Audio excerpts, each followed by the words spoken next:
mas tenta fazer rapidinho comigo agora, para você avaliar o seu nível de conhecimento também.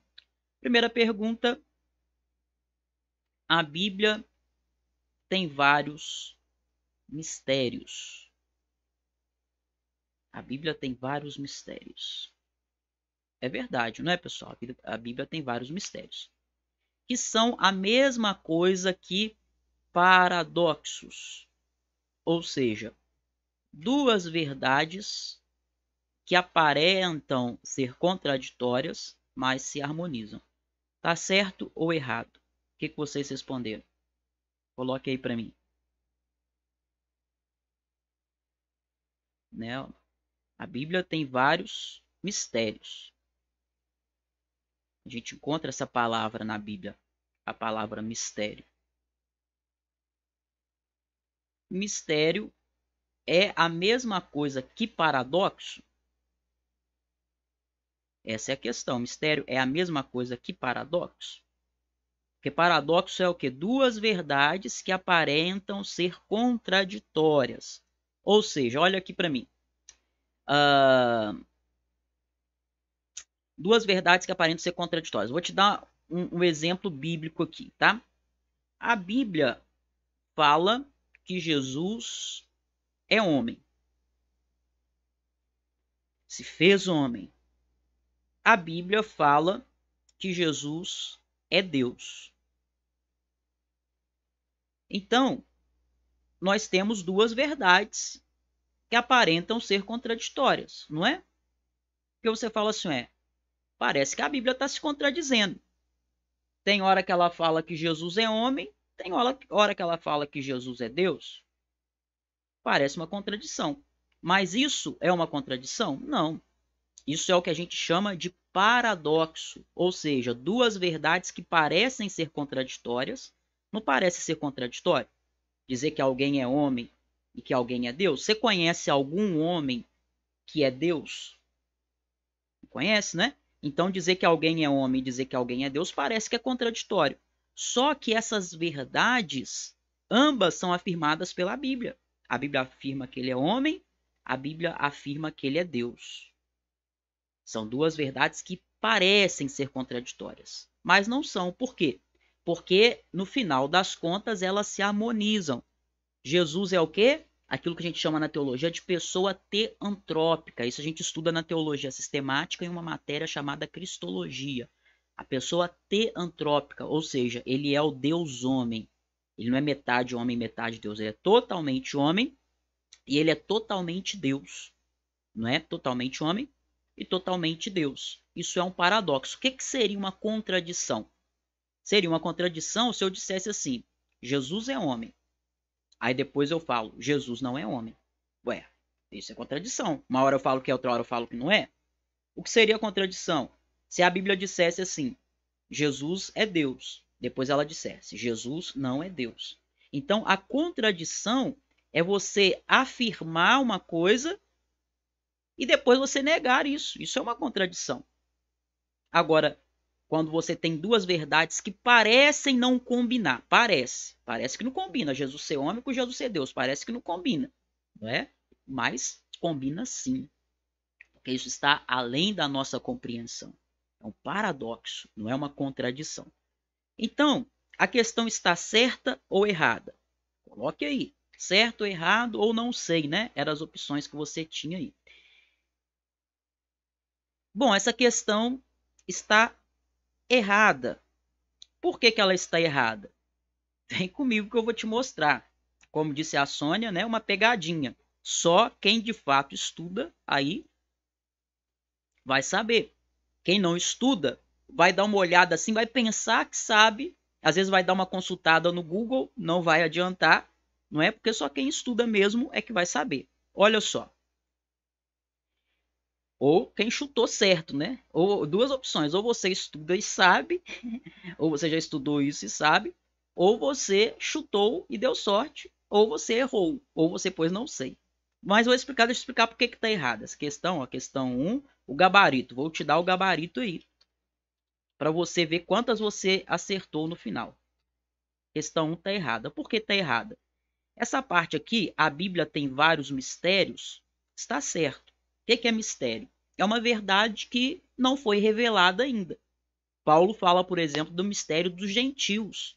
Ou seja, Deus revelou no Novo Testamento que os gentios também seriam salvos e não só Israel. Isso era um mistério. Um mistério que estava oculto e se tornou revelado. Então a Bíblia tem vários mistérios? Tem. Mistérios que eram ocultos se tornaram revelados no Novo Testamento. Tá certo até aí. Qual que é a parte que está paradoxo? O conceito de paradoxo tá certo? Ó, paradoxo. Conceito de paradoxo. Paradoxos são duas verdades que parecem contraditórias, mas se harmonizam. O conceito de paradoxo também está certo? Está certo.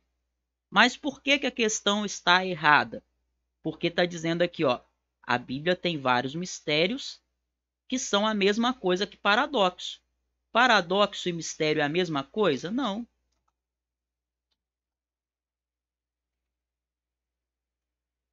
Paradoxo e mistério são iguais? Quer dizer exatamente a mesma coisa? Não. Um mistério não precisa ser necessariamente um paradoxo. Um paradoxo não precisa ser necessariamente um mistério bíblico. Tá bom? Então tá errada por causa disso, porque falou que paradoxo e mistério é a mesma coisa. O resto tá certo. Mas paradoxo e mistério não é a mesma coisa. Questão 1, gabarito, errada. Bora lá para a questão 2. O que vocês responderam na questão 2? Coloca aí. 2 certa ou 2 errada? Ou 2 não sei. Põe aí. 2 certo. 2 errado. 2 não sei. Coloca o que você escreveu. O que você respondeu. Olha lá. O que dizia a questão 2? A revelação geral, observe esse termo geral. A revelação geral de Deus é suficiente para a salvação do homem. Põe um número na frente, tá, gente? Para a gente saber qual questão que você está mencionando. Tem gente que entra depois, aí está colocando aqui a resposta de uma questão anterior. Custa nada pôr o número aí, tá bom? Põe o número da questão. 2. 2 certa. Ou 2 errada. Ou 2 não sei. Lana não sei. Marta errada. Juranilda certa. Neuza certa. Magda certa. Jorge certa. A maioria aí entendeu que a questão está certa, né? Então vamos ver. O que é, pessoal, a revelação geral? Sônia errada. A Sônia. O Sônia, eu não sei de qual você está falando. Você está falando da 1 ou da 2? Gente, põe o número da questão antes de pôr a resposta de vocês, senão vai confundir tudo. O que é a revelação geral? Olha aqui para mim. Olha para mim. Presta atenção em mim. O que é a revelação geral? A revelação geral, por exemplo, a natureza. A natureza é um exemplo de revelação geral. Tá? Por quê? Porque Deus se revela por meio da criação. O salmista diz, né? Os céus proclamam a tua glória e o firmamento anuncia a obra das suas mãos. Paulo também falou em Romanos que Deus se deu a conhecer por meio da criação. Então Deus se revela por meio da revelação geral. A gente tem a revelação geral, né? A natureza, a própria história, como Deus se revela na história, a forma como Deus age, não é? Aquilo que os teólogos do século XVI chamavam de sensus divinitatis, ou seja, Deus se revela na consciência do homem que ele existe. Ou eles chamavam também de sementes religiones, ou seja, a semente da religião. Todo ser humano, mesmo que ele tente negar, como no caso dos ateus, a existência de Deus, ele sabe que no fundo existe um Deus, sim. Por isso que o ateu fica tão incomodado. Ele sabe que existe um Deus. Afinal de contas, se Deus não existisse, como o ateu diz, então por que ele lutaria tanto para provar que Deus não existe? Eu não luto para provar. Eu não luto contra aquilo que não existe. Por exemplo, eu não luto para provar que fadas e gnomos não existem. Eu não preciso lutar, eu sei que não existe. Eu não luto para provar que Saci Pererê não existe. Preciso lutar, eu já sei que não existe. Eu não luto para provar que Papai Noel não existe. Não vou ficar aqui fazendo 30 aulas aqui para provar para você que Papai Noel não existe, escrever artigos. Por quê? Porque você já sabe que ele não existe.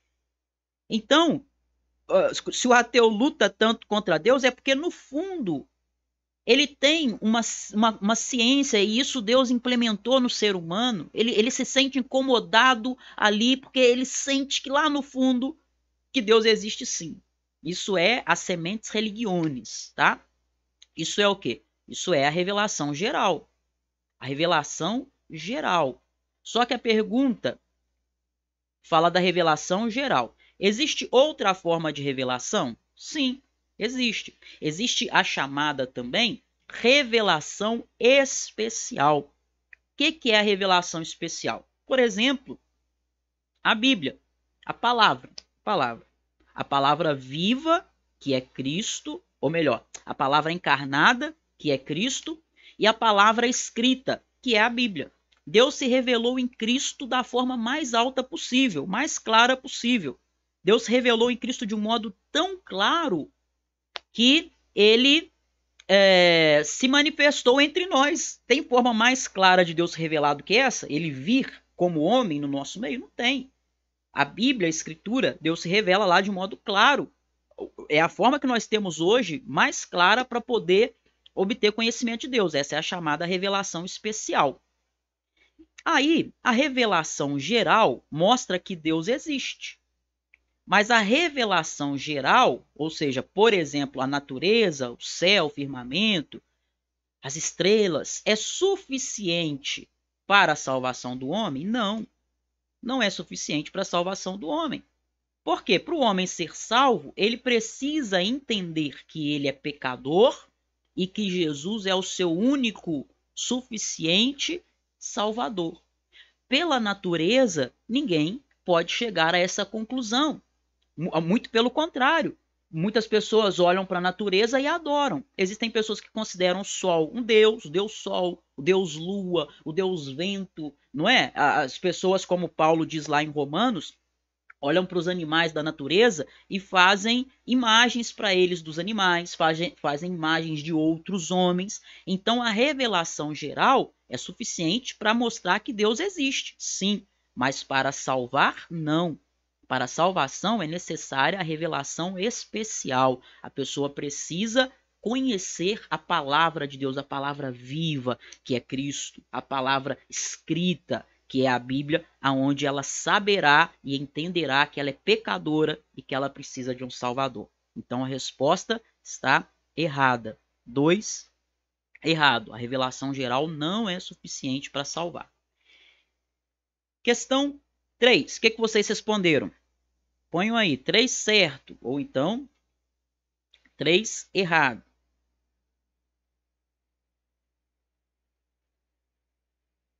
Vamos lá. Pergunta. O episódio da sarça ardente, que a gente vê lá em Êxodo 3, trata-se de uma teofania? E aí? O episódio da sarça ardente, em Êxodo 3, trata-se de uma teofania ou não se trata de uma teofania? O que vocês responderam? Que está certo? Ou vocês responderam que está errado? Digam para mim.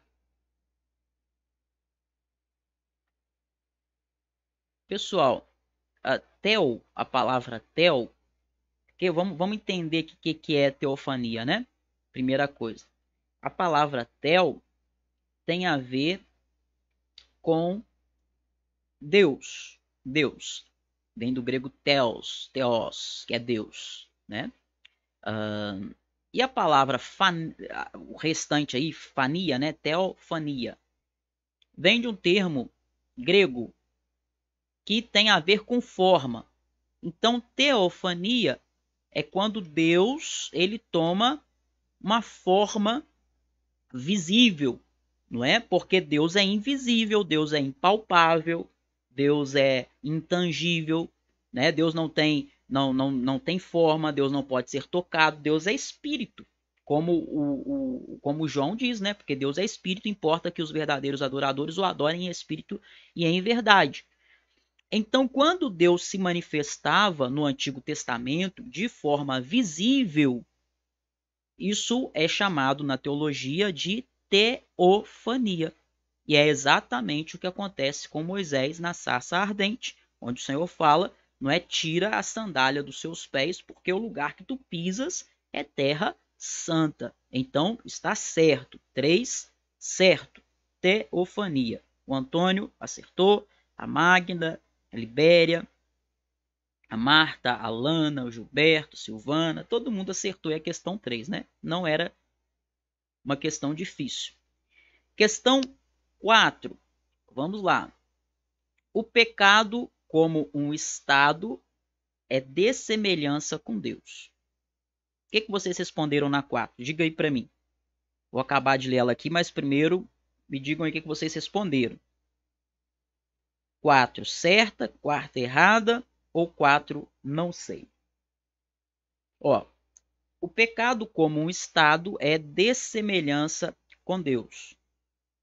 Como um princípio, é oposição a Deus. Deixa eu já ir comentando aqui, tá?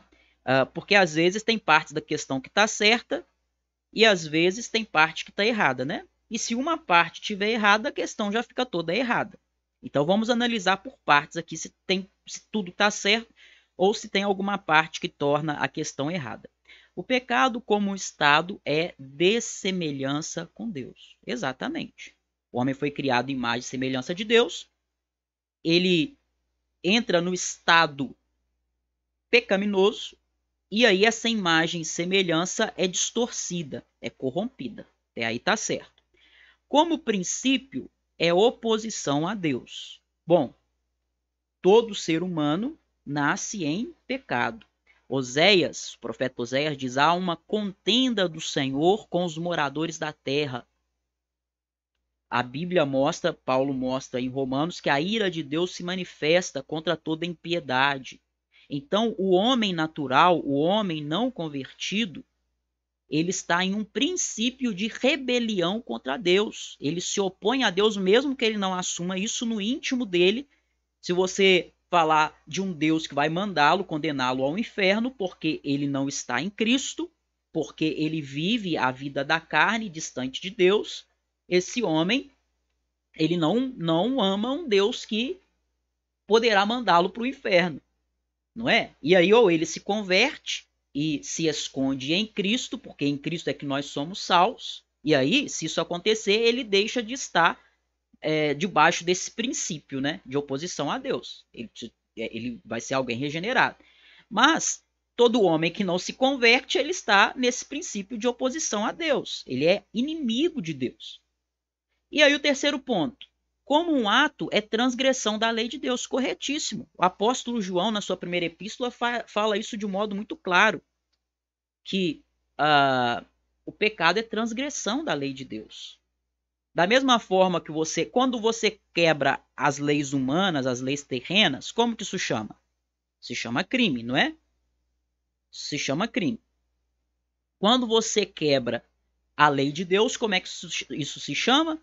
Isso se chama pecado. Então tá certo. Como um ato é transgressão, faltou um S aqui, transgressão da lei de Deus. Agora vem o finalzinho da questão. Sua essência é a luxúria. Tá errado.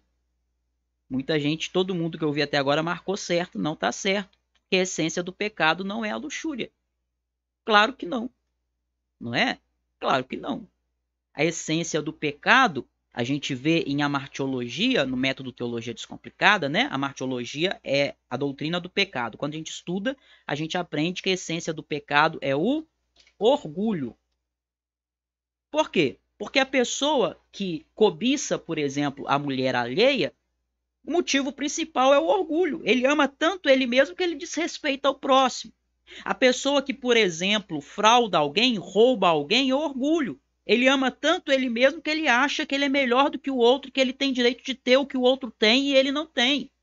A pessoa que mente, a essência do pecado da mentira, é o orgulho.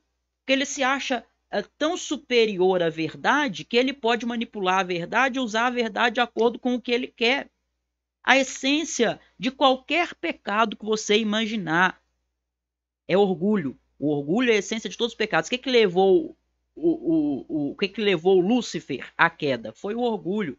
Ele queria ser mais do que aquilo que Deus o fez. O que é que levou Adão e Eva à queda? Foi o orgulho. A proposta da serpente era: o dia que você comer do fruto, você vai ser igual a Deus. Eles, orgulhosos que foram, quiseram comer do fruto, desobedecendo a Deus, colocando o ego deles, a vontade deles, acima da vontade de Deus.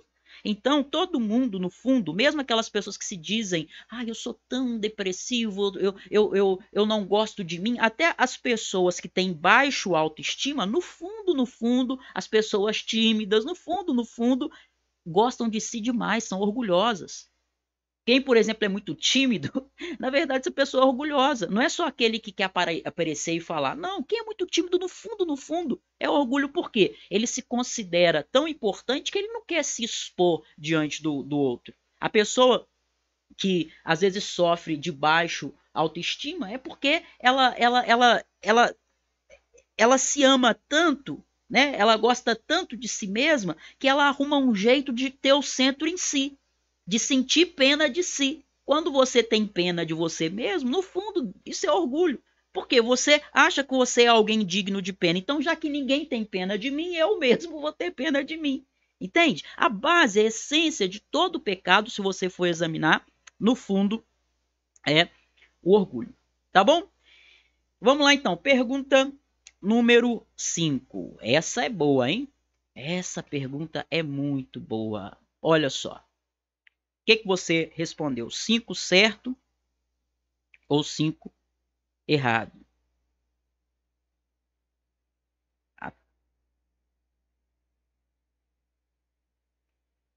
Vamos lá, pessoal. Pergunta 2. O pessoal tá perguntando aí, ó. Quem chegou depois, né? Dá uma colher de chá para vocês aqui. Ó, pergunta 2.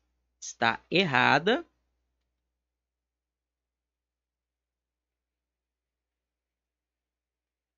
A pergunta 3 está errada.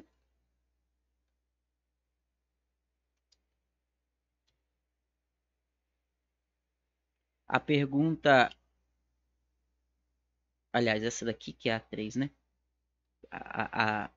Tem uma a mais aqui. Saiu 2, 3. Ó, a 1 está errada, né? Mistério e paradoxo não é a mesma coisa. A 2 está errada, porque a revelação geral não é suficiente para salvar.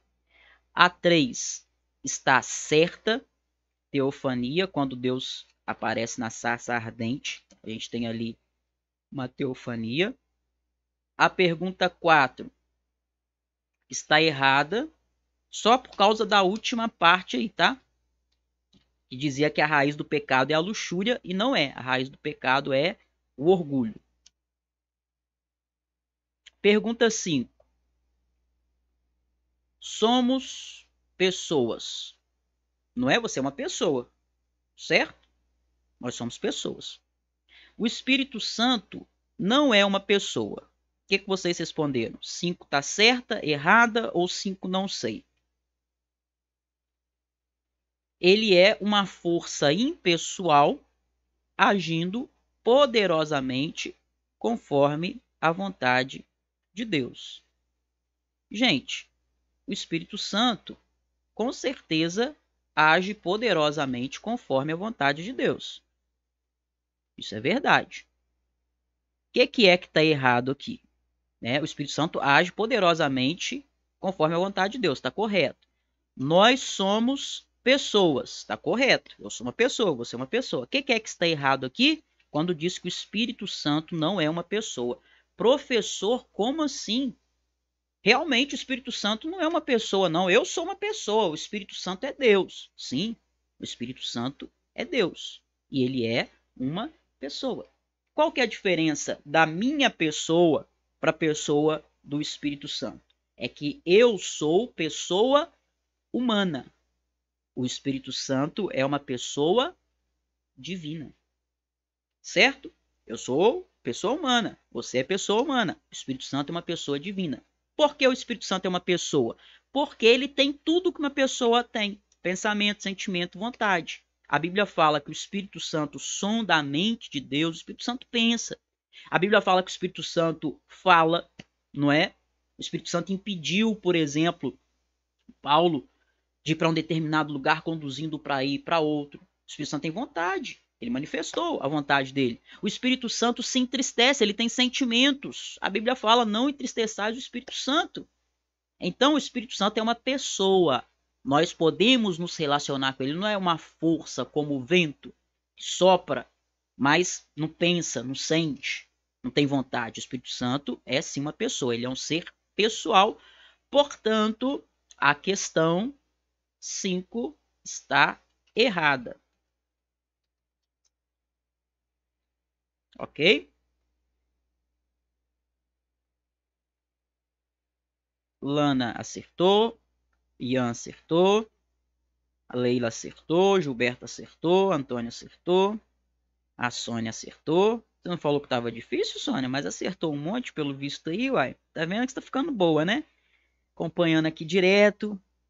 Antônio também está sempre aqui direto, né? Isso aí. Magda. A Magda errou, né, Magda? Então agora você entendeu por que a questão está errada. Questão 6. Essa daqui também é muito boa. Paracletos significa literalmente alguém que é chamado para ficar ao lado de outra pessoa. Gente, o que vocês responderam na questão 6? Coloquem aí para mim. 6 certo, 6 errado ou 6 não sei. Coloque aí o que vocês responderam. Vou ler a questão então inteira. Ó. Paracletos significa literalmente alguém que é chamado para ficar ao lado de outra pessoa. Esta palavra é aplicada ao Espírito Santo, nosso Consolador, e não a Jesus, nosso advogado. O que vocês escreveram? O que vocês marcaram? Certo ou errado? A questão aqui é a seguinte. Tá no finalzinho, né? Aqui em cima tá certo. Paráclito significa alguém que é chamado para ficar ao lado de outra pessoa. É isso mesmo. São duas palavras gregas, né? Parakaleo. Então, era alguém que era chamado para ficar ao lado de outra pessoa. Assim como um advogado fica do lado ali da pessoa que ele está defendendo. Agora, a questão está aqui embaixo. Essa palavra, paracletos, é aplicada ao Espírito Santo, né? Que ele é o nosso Consolador. Verdade, ok. E não é aplicada a Jesus, porque Jesus é o nosso Salvador. Essa é a questão. A palavra paracleto é aplicada só ao Espírito Santo ou paracleto é aplicado a Jesus também? Bom, quando você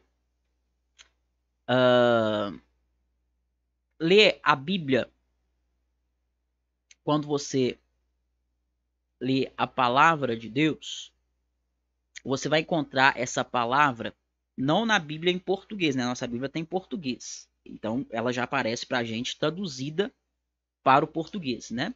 Mas você vai encontrar essa palavra, paracletos, em vários textos, referindo ao Espírito Santo. E em 1 João capítulo 2, versículo 1, o que diz?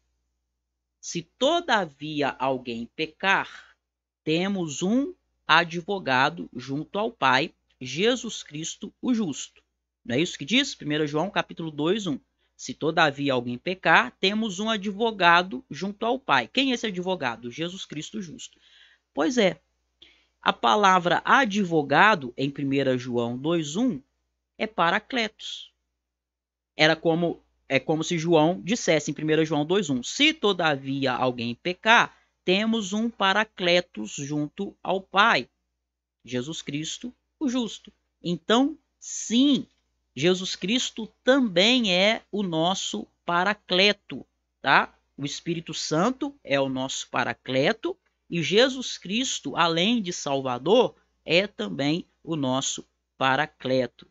Portanto, a questão está errada, porque essa palavra é aplicada tanto ao Espírito Santo como também a Jesus. Essa daí é uma questão que só quem estuda mesmo que ia saber, não é? Eu ensino também essa questão no nosso curso de teologia, na matéria chamada Paracletologia, que é a doutrina do Espírito Santo. Questão número 7. Um grande líder norte-americano chamado Robert Schuller. O que vocês responderam na 7 aí? Tá certo ou errado? Ou não sei. O que vocês puseram aí? Um grande líder norte-americano, ele é um pastor, tá? Evangélico, um escritor. Está correto ao dizer: a reforma errou em centrar em Deus em vez de se centrar no homem, pois a maior necessidade do homem é a autoestima. Né? A gente precisa de ter autoestima. As pessoas não podem ser depressivas, tristes. Essa é a maior necessidade do homem, de acordo com Robert Schuller. Tá certo? Tá errado? Ou você não sabe? Rosane, não tô vendo meu nome, não tá vendo seu nome aonde? Juranilda, 7, não sei. Lana, 7, errado. Essa não é difícil não, viu, gente? Se parar para deduzir, dá para acertar. Mesmo quem nunca estudou aí esta matéria.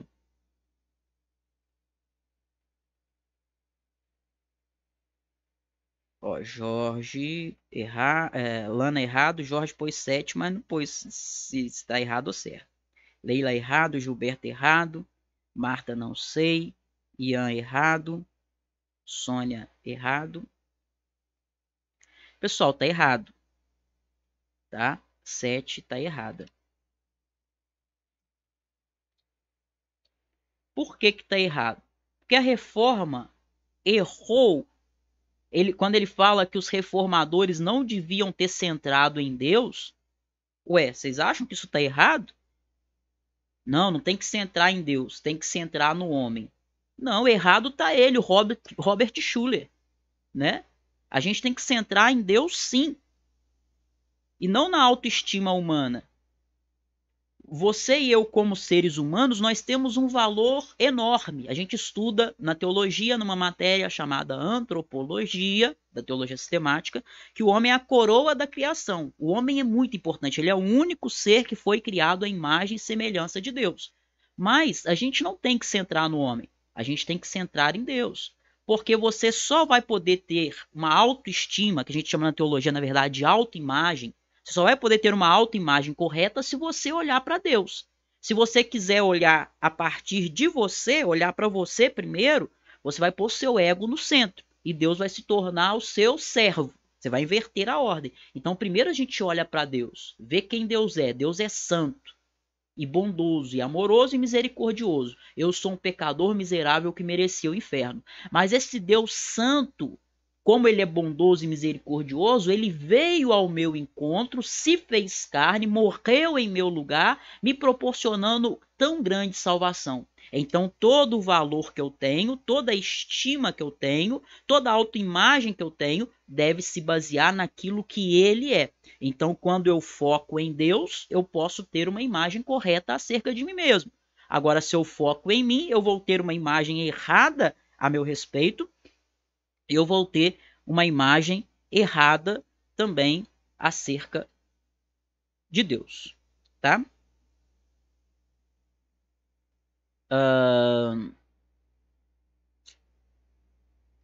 Antônio, perdi o 5 e 6. Volta aí, Antônio. Volta que você vai ver, eu anotei as respostas lá. Bom, vamos lá. Questão número 8. De acordo com Efésios 2:8, podemos dizer que a graça é um instrumento da salvação. Tá certo ou errado? O que você respondeu na número 8? 8 certa ou 8 errada? A graça é um instrumento da salvação, a fé é a fonte da salvação e Deus é o doador da salvação. Essa questão, ela tem tanto a ver com uma matéria na teologia sistemática que a gente chama de soteriologia, a doutrina da salvação, como ela tem a ver também com a hermenêutica. Você se lembra aí o que é hermenêutica, né? São as regras para a interpretação da Bíblia. Eu tenho um curso de hermenêutica também, que é o Interpretação Bíblica Descomplicada, IBD. E aí, se você for lá em Efésios 2:8 e fizer aplicar as regras da hermenêutica ali, para você entender o texto, você vai saber se essa resposta está certa ou errada. Então, você que fez aí os exercícios antes, você teve tempo para você consultar Efésios 2:8, que diz o quê? Pela graça sois salvos. Como que nós somos salvos? Pela graça. Então, a graça é a fonte, é de onde vem a salvação. Pela graça sois salvos, mediante a fé, certo? A fé é o instrumento, é o meio. Está trocado aqui. Tá? Eu sou salvo pela graça. Qual o meio que a graça de Deus usa para me salvar? Qual o instrumento da graça para me salvar? A fé. Pela graça sois salvos, mediante a fé. E isto não vem de vós. É um dom. O que é dom? Dom significa presente. É uma doação de Deus. Deus é o doador da salvação. Então, Deus é o doador da salvação, tá certo. A graça e a fé estava invertido aí, tá? A questão dizia que a graça era o instrumento, mas não. A graça é a fonte. A questão dizia que a fé é a fonte, mas não. A fé é o instrumento. Então a questão estaria certa se não estivesse trocada, tá bom? Questão 8, errada. Questão 9. O que vocês responderam? 9 certo ou 9 errado? Enquanto vocês respondem, eu vou lendo. No final, Deus vai restaurar todos os homens ao relacionamento com Ele, ficando tudo o que Ele criou em perfeita harmonia. Isso está certo ou está errado, pessoal? O que vocês marcaram aí? Deus vai restaurar no final o homem? Como é que vai ser? Existem duas posições, isso a gente estuda na doutrina da salvação, soteriologia. Existem duas posições com relação à extensão da salvação. A primeira é chamada particularista e a segunda é chamada universalista. O que é a visão particularista? Diz que nem todos vão ser salvos. Somente aqueles que respondem com fé ao chamado da graça vão receber o dom de Deus. Posição particularista. Nem todos vão ser salvos. Existe uma segunda posição que é chamada a posição universalista. E está errada, porque ela diz que Deus vai restaurar todos os homens ao relacionamento com Ele, de alguma forma que simplesmente Ele vai aceitar todas as pessoas na comunhão eterna com Ele. Então, essa visão, o inferno, qual que é a necessidade do inferno? Né? Jesus falou mais sobre o inferno do que sobre o céu, gente. Todos, no fim, vão ser salvos? Claro que não. É óbvio que não. A punição eterna ela é bíblica, está escrita na Bíblia. O inferno existe e o inferno é eterno. Para essa posição, até o diabo no final de tudo, não é? Alguns acreditam que até o diabo vai poder ser restaurado se ele se arrepender, não é? Imagina que loucura. Então, isso é completamente errado. Não é definitivamente o que a Bíblia ensina, tá? Não é verdade aquilo, igual tinha um louvor lá da Ludmilla Ferber. Vai todo mundo virar crente. Vai todo mundo ser de Deus. Não vai, não. Seria bom, né? A gente gostaria, mas não é assim que vai acontecer. E o que vai acontecer não é o que a gente quer, o que a gente acha que é bom, não é? Ou não. Quem é a gente para determinar as coisas? Você conhece pessoas que não foram salvas? Que morreram sem ser salvas? Ora, é óbvio que nem todos serão salvos, infelizmente. Não é? O homem pecou e ele está nessa condição. Os que se refugiam em Cristo são salvos, mas os que não se refugiam, se vai ser todo mundo salvo no final das contas, então Jesus morreu na cruz à toa. Para que Jesus veio então, se fez carne, sofreu em nosso lugar, suportou em si mesmo toda a ira de Deus que deveria se manifestar contra nós? Então para que Jesus morreu? Ele não precisava ter vindo, todo mundo vai ser salvo de qualquer forma, no final das contas. Então, obviamente, a 9 está errada. Essa daí, se você prestasse atenção também nas questões que eu coloquei aqui, parasse para refletir, você poderia ter acertado, viu? Não era tão difícil assim não. Bom, pergunta 10, a última pergunta aí da questão, do nosso teste aí. O que vocês responderam a 10? A 9, quase todo mundo errou aí, né? Não. Pera aí, ó. Tem gente que marcou errado aqui. Antônio, Silvana, a Marta, o Gilberto, o Ian, Ana Lúcia, Leila. A maioria acertou. Marcou errado aí.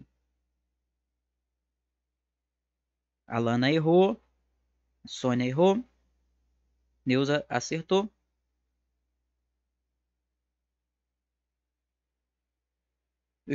O Ian errou, que é o Jorge Gomes, né, na verdade.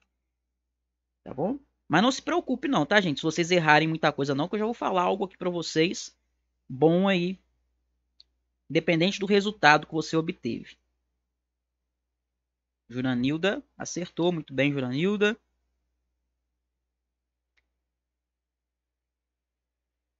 Ah, não, pera aí, Juranilda tá respondendo a 10, né? E o Jorge também. Ah, vocês estão tão rápidos no gatilho. Pera aí que eu vou comentar a 10 já, tá bom. Vamos ver. Pergunta 10. Jesus morreu na cruz para pagar o preço da nossa salvação para o diabo. Que preço era esse? O preço era o seu próprio sangue, que ele derramou na cruz em nosso lugar, e agora estamos salvos do diabo. Pessoal, essa questão aqui, muita gente tem uma visão popular sobre ela e não bíblica. Por isso eu fiz questão de colocá-la aqui. Ela serve para medir muito bem o quanto você está aprendendo da cultura evangélica, que é muito fraca de Bíblia, não é? E o quanto você está aprendendo da boa teologia. Eu já falei isso aqui várias vezes, aqui na internet, o pessoal que me acompanha, com meus alunos, quem me acompanha não errou essa questão. Mas 90% dos cristãos acreditam, você já deve ter ouvido isso em mensagens, por isso você respondeu da forma que você respondeu, você já ouviu pastores falando isso, pregadores, cantores, não é? Todo mundo a maioria tem uma visão errada aqui com relação ao preço que Jesus pagou. Porque Jesus pagou um alto preço? Sim, Jesus pagou um alto preço. Ninguém poderia pagar o preço que ele pagou, não é? O preço que Jesus pagou foi o derramamento do seu sangue? Sim. Pedro fala que nós não fomos comprados com coisas corruptíveis como ouro e prata, mas pelo precioso sangue de Jesus. Mas tem um detalhe: cantores, pregadores, pastores, muitas pessoas equivocadamente dizem que Jesus pagou o preço para o diabo. Uma vírgula que Jesus pagou o preço para o diabo.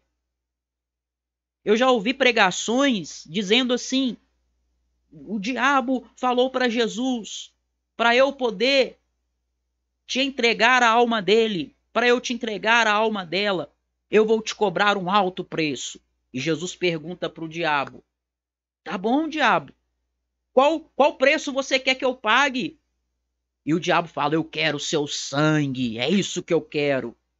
E Jesus fala: tá bom, diabo, tá bom, eu vou te dar meu sangue. Aí solta ela, solta ele. Uma vírgula que isso aconteceu. Tá doido, rapaz? Ainda bem que você está participando da Semana Teologia Descomplicada, que você, a partir de hoje, se você cria nisso, você vai tirar esse pensamento herético da sua cabeça hoje. Se você ouvir alguém falando, você vai chamar de canto, depois falar: irmão, não é assim não. Não é assim que aconteceu não. Por quê? Porque Jesus não pagou preço nenhum para o diabo. Quem é o diabo para Jesus ter que pagar preço para ele? Jesus: por favor, diabo, solta ele, eu vou te dar meu sangue. É uma vírgula. Jesus é o Senhor, meu amigo. Jesus expulsou os demônios. Você não vê como é que os demônios tratavam Jesus, não? Jesus é Deus, o diabo tem que se curvar diante dele. Não é ele que pede nada pro diabo, não. É ele que é o Senhor sobre o diabo, e o diabo é que ouse desobedecer o Senhor da natureza. Você não leu a Bíblia, não? É o que dá vontade de perguntar para esses pregadores, para esses pastores, para esses cantores: você não leu a Bíblia, não? Lê os evangelhos e você vê como que os demônios sujeitam a ordem de Jesus, rapaz. Leia os evangelhos e você vai ver que até a tempestade, o vento, o mar, quando ele dá uma ordem, todos se rendem ao pé dele, aos pés dele. Ele é o Senhor da glória. Ele tem poder sobre os demônios, despojou-os e os envergonhou publicamente. Ele é o Senhor. Que pedir para Satanás: eu vou te dar meu sangue, mas solta ele. Jesus te resgatou com as mãos poderosas. Ele te tirou da garra do diabo sem ter que pedir conta nenhuma pro diabo. Que pedir conta pro diabo o quê? Tá doido? Pedir conta pro diabo, imagina que cúmulo do absurdo.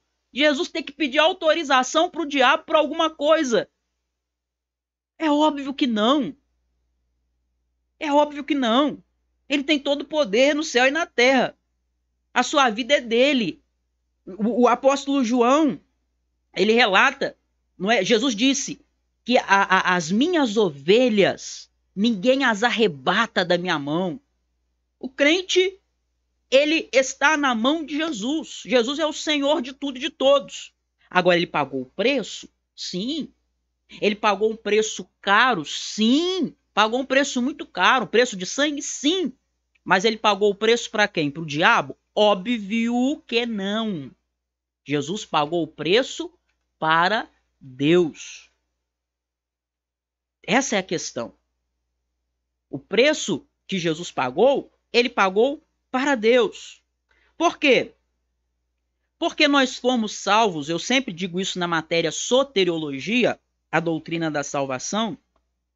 Nós fomos salvos por Deus, nós fomos salvos para Deus e nós fomos salvos de Deus. O que isso significa?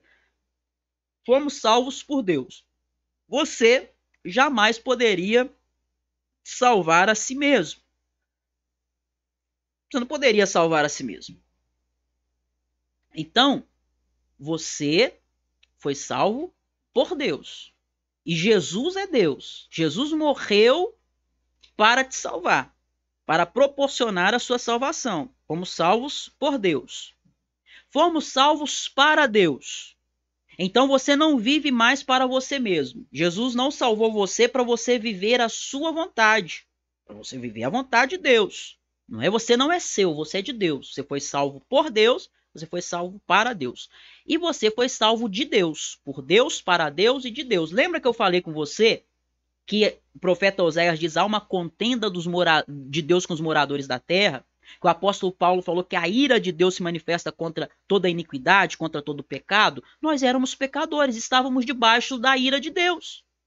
Antes de nos refugiarmos em Cristo, todos os dias nós acordávamos com um canhão da ira de Deus apontado para a nossa cara.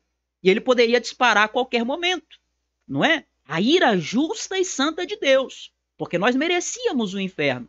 Nós merecíamos a condenação, porque éramos inimigos de Deus.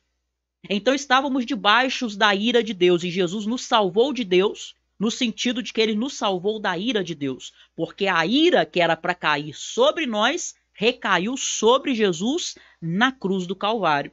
Ele derramou a sua alma santa e pura na sombra espessa da morte. Toda a ira de Deus contra nós se manifestou contra Cristo, e agora nós que estávamos debaixo da ira de Deus nos escondemos em Cristo. E aí, como Cristo recebeu a ira de Deus, não resta ira nenhuma para nós. Os que estão fora de Cristo estão debaixo da ira de Deus. Os que estão refugiados em Cristo não estão mais debaixo da ira de Deus, mas estão debaixo do amor de Deus. Agora nós somos objetos do amor de Deus. Por quê? Porque estamos em Cristo. Deus nos ama em Cristo. Por isso nós evangelizamos e falamos para o pecador para ele se arrepender e se refugiar em Cristo. Porque em Cristo Deus manifesta o seu amor. Fora de Cristo, Deus manifesta a sua ira. A nossa evangelização moderna só fala de amor, amor, amor, amor, amor, amor, amor. Jesus te ama, Jesus te ama, Jesus te ama. Mas não se explica que Deus, ele está irado com o pecador até que ele se arrependa. Precisamos falar da ira de Deus também para o pecador. Porque ele vai dizer assim, bom, Jesus me ama, mas e daí? Para que eu preciso do amor de Jesus? Eu preciso falar, você precisa do amor de Jesus, porque se não for o amor de Jesus, se não for Cristo a agir, a aplicar a obra dele em você, a ira de Deus vai te consumir. Você é inimigo de Deus. Você é inimigo de Deus. O canhão da ira de Deus está apontado para você. E aí a hora que o pecador ficar desesperado, e agora? O que eu faço? Estou perdido. Você dirá, sim, está perdido. Mas há solução para o mais vil pecador. Há perdão e redenção para o mais vil pecador em Cristo Jesus. Não há pecado que o sangue de Jesus não possa apagar. Não há pecador que Cristo Jesus não possa justificar. Em Cristo, o pior dos homens pode ser salvo, mas fora de Cristo, o melhor, o mais bonzinho dos homens será condenado. É isso. Questão 10. Não tô nervoso não, viu? É porque isso mexe comigo. Não dá para eu falar assim, mimimi, mimimi, mimimi. Isso é poderoso demais. Eu preciso falar desse jeito. Tá bom? Então, questão 10 está totalmente, absolutamente errada. Errada, tá? Por quê? Porque sim, Jesus morreu, mas não para pagar preço para o diabo. Ele morreu para pagar o preço para Deus. Gostaram? Gilberto, agora foi uma pregação poderosa. Sônia, ele pagou o preço para os homens, para nós? Como assim, Sônia? A Sônia tá atrasada aí, as coisas chegam depois, né? Adianta seu vídeo aí, Sônia, a gente já tá lá mais na frente. Bernadette, Glórias, Marcos, poucas igrejas pregam arrependimento. Bom, pessoal, então agora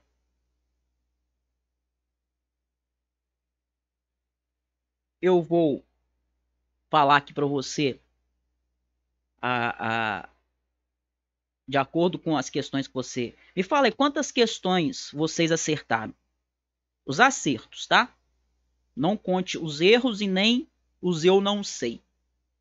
Coloque para mim aí.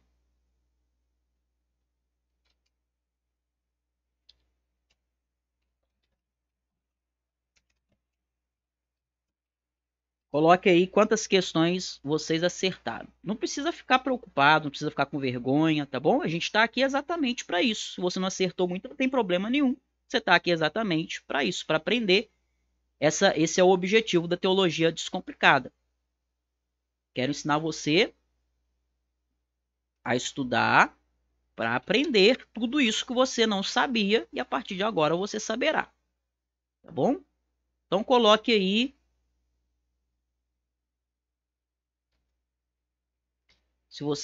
quantas questões você acertou. Que eu vou falar aí como é que tá a sua situação, tá bom? Coloque aí.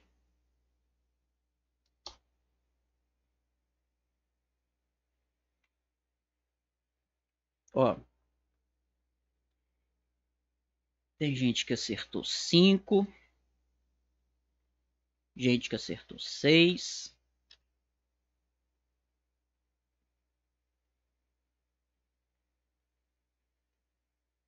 Maria, vou corrigir as minhas mais tarde, porque não sei quantas acertei.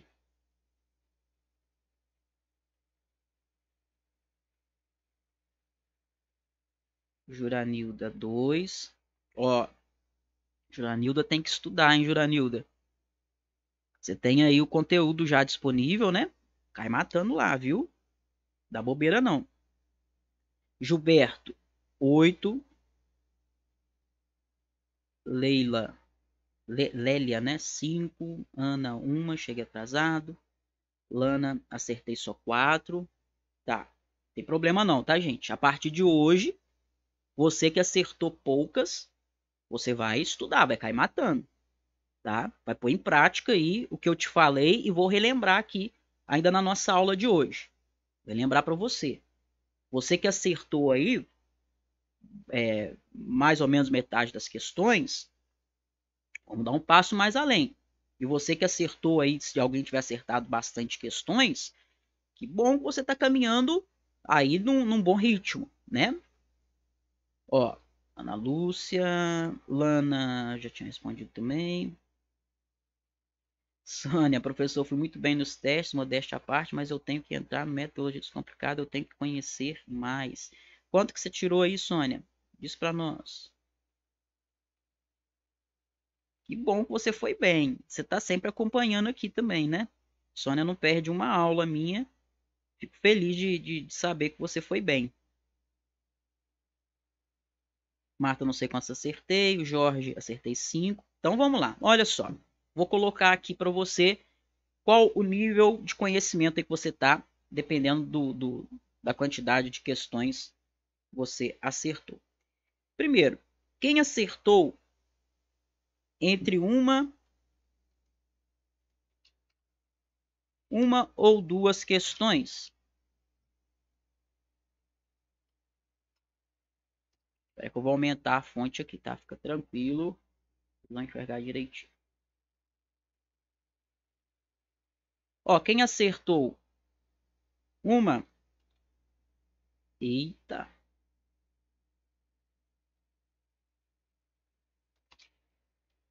Ou duas questões? Seu nível de conhecimento no momento está muito baixo, tá? Novamente, estou falando até o momento. Não se preocupe, você está aqui exatamente para você poder aprender. É normal. E esse daqui é o resultado. Se você for qualquer cristão, se você pegar levar esse teste na sua igreja, qualquer pessoa que você levar, a maioria das notas vai ser isso aqui. 1 ou 2. Eu sei, já estou acostumado, tem quase 15 anos que eu faço isso, converso com crentes, eu sei, isso é normal, tá, gente? Normal, eu digo assim, para o nosso contexto, onde o ensino nas nossas igrejas é tão fraco. Não é isso que eu estou falando com vocês aqui, são verdades assim, básicas. Meus alunos, aqueles que se aplicam minimamente, sabem disso, né? São verdades básicas, fundamentais. Então, não se preocupe. Se você tirou 1 ou 2, tá? Seu nível está muito baixo, mas já vou falar contigo aqui o que você vai fazer para mudar esse jogo, para mudar essa história. Você que tirou 3 ou 4, seu nível de conhecimento bíblico não está muito baixo, está apenas baixo, tá?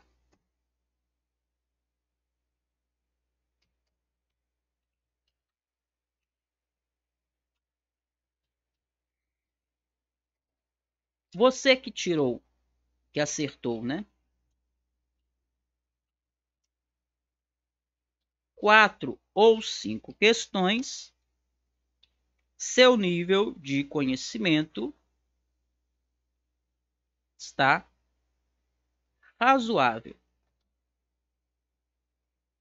Está um pouquinho acima do baixo, mas ainda está no raso, viu? Não está lá assim no muito baixo, que está faltando água, não, mas também não está no médio, está razoável. Está um pouquinho acima do muito baixo, um pouquinho acima do baixo, está razoável.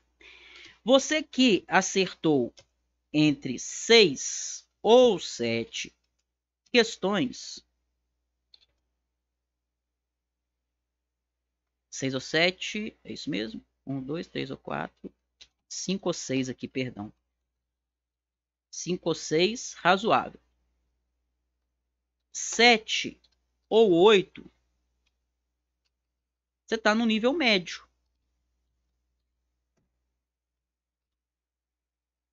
Está no nível médio de conhecimento bíblico e teológico. Você que acertou 9 ou 10, você está no nível bom de conhecimento, tá? Não tem muito bom aqui e nem excelente. Você fala assim, mas por que, professor, não tem muito bom nem excelente, mesmo quem acertou 10? Porque isso aqui é 1% do que você precisa conhecer. Sério mesmo, gente. Eu peguei lá dentro do curso do Método Teologia Descomplicada algumas questões aí que correspondem a mais ou menos 1% de tudo que a gente estuda.